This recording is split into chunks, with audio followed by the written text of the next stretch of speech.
ان کے لب رنگی کی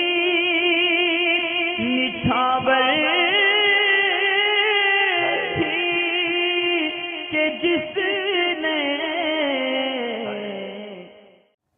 وضو اور غسل کے بعد جسم کو صاف کرنا چاہیے یا نہیں، اس کے بارے میں ایک سوال ہے، اور ایک حدیث پاک بھی پیش کی گئی صحیح مسلم کی، جس میں حضرت میمونہ رضی اللہ تعالیٰ عنہ نے حضور علیہ السلام کو بعد غسل کپڑا پیش کیا جسم کو صاف کرنے کے لیے، لیکن حضور علیہ السلام نے وہ کپڑا لینے سے منع فرما دیا، یعنی وہ کپڑا نہیں لیا۔ لہٰذا اس حدیث کو دلیل بنا کر یہ کہا جاتا ہے کہ غسل کے اندر بھی بعد غسل جسم کو صاف نہیں کرنا چاہیے۔ ٹھیک اسی طرح وضو کے بارے میں بھی ہے۔ تو سب سے پہلے میں وضو کے بارے میں خلاصہ عرض کروں کہ وضو کے بارے میں تو حدیث پاک کے اندر ہے کہ جسم وضو کا جو پانی ہوتا ہے قیامت کے دن وہ نیکیوں کے پلے میں رکھا جاتا ہے۔ یہاں جسم صاف کرنے نہ کرنے سے وضو کے اندر دو مختلف صورتیں ہوتی ہیں۔ اول یہ کہ مرد کے لیے احکام مسجد میں جدا ہوں گے اور خاتون کے لیے گھر میں، اور مرد کے لیے بھی گھر میں احکام جدا ہوں گے۔ اگر کوئی شخص وضو مسجد کے اندر مسجد کی ٹنکی سے کرتا ہے اور بعد وضو اس کے جسم سے پانی ٹپکتا رہتا ہے تو اس کو خشک کر لینا بالکل لازم ہے، کیونکہ وضو کے قطروں کو مسجد کے اندر ٹپکانا یہ حرام ہے۔ اب اس حرام کام سے بچنے کے لیے جسم کو بالکل یعنی قطروں کو کپڑے سے صاف کیا جائے گا۔ اب رہا یہ کہ گھر کے اندر اگر ایسی حالت ہے کہ مسجد کے اندر کوئی شخص نہیں ہے یا خاتون ہے تو وہ جسم کو پوچھے نہ پوچھے، تو بہتر یہ ہوتا ہے وضو کے اندر کہ بے ضرورت جسم کو صاف نہ کرے، یعنی وضو کرنے کے بعد بے ضرورت وضو کو نہ پوچھے، اور اگر پوچھنے کی حاجت ہو یعنی کپڑے گیلے ہونے کا اندیشہ یا زیادہ پانی ٹپکتا ہو تو ایسی صورت میں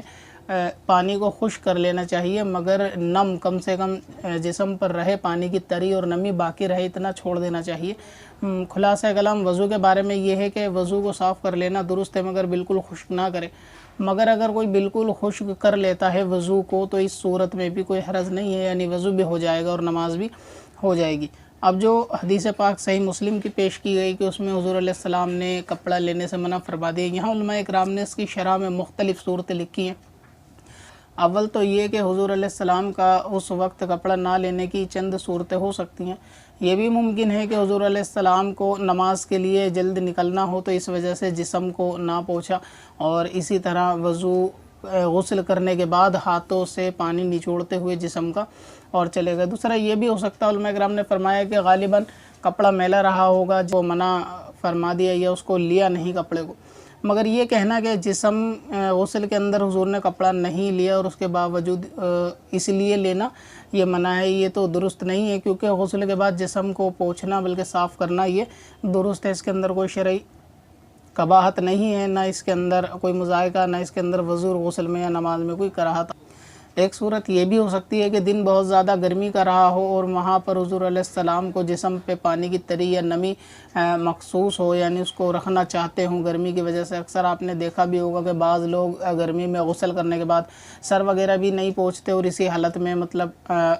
کہیں بھی کام وغیرہ پہ نکلنا ہوتا ہے تو چلے جاتے ہیں ٹہلنے کے ارادے سے، کیونکہ اس میں گرمی اگر زیادہ ہوتی ہے تو وہاں پر جسم پہ تری جو ہے وہ نفع بخش ہوتی ہے، تو اسی لیے حضور علیہ السلام نے ممکن ہو کہ دن گرمی کا ہو اور وہ کپڑا لینے سے منع فرما دیا۔ اچھا، یہاں پر ایک غور کرنے کی جو بات ہے وہ یہ ہے کہ اگر حضور علیہ السلام کا یہ عمل رہتا، یعنی ہمیشہ سے رہتا کہ غسل کے بعد حضور علیہ السلام جسم کو نہ پوچھتے، تو سب سے پہلا سوال یہ ہوتا ہے کہ اگر یہ صحیح عمل تھا تو پھر حضرت میمونہ رضی اللہ تعالیٰ عنہ نے جسم کو صاف کرنے کے لیے کپڑا دیا ہی کیوں؟ تو یہاں ان کا کپڑا دینے سے یہ بات ثابت ہوتی ہے کہ اکثر حضور علیہ السلام غسل کے بعد جسم کو پوچھتے تھے، مگر اس دن کسی خاص وجہ سے جسم کو صاف نہیں کیا۔ تو یہ دلیل بنانا کہ حضور علیہ السلام نے کپڑا جسم پوچھنے کے لیے نہیں لیا، لہٰذا غسل کے بعد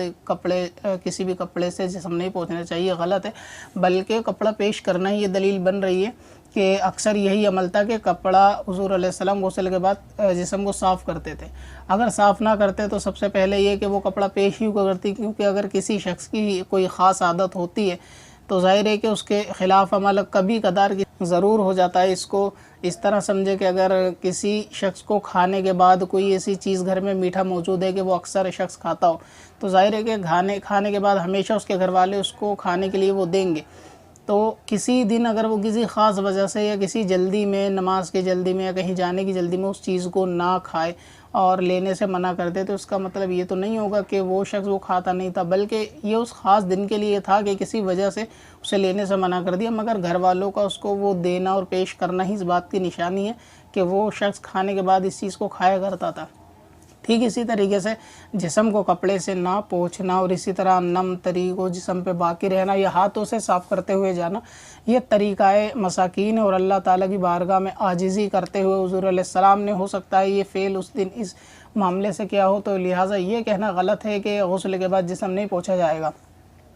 اور اس کے اندر ایک اہم مسئلہ یہ بھی ہے کہ بعض اوقات ایسا بھی ہوتا ہے کہ وضو و غسل کے بعد جسم کو اور خصوصاً سر کو صاف کرنا یہ مسلمان پہ واجب بھی ہو جاتا ہے۔ یعنی کوئی ایسا شخص ہے کہ جس کو یہ یقین غالب رہتا ہے کہ اگر پانی اس کو نقصان دینے والا ہے، جسم یا سر کے اوپر باقی رہے گا، یا کسی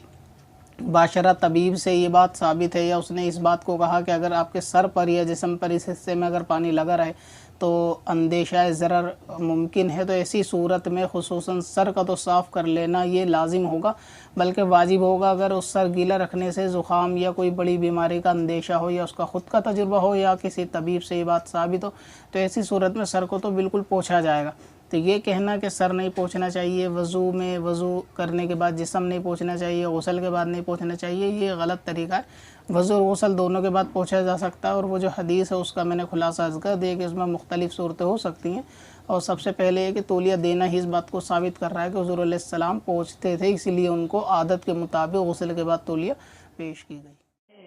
پتھر میں حسن لالے پرنوار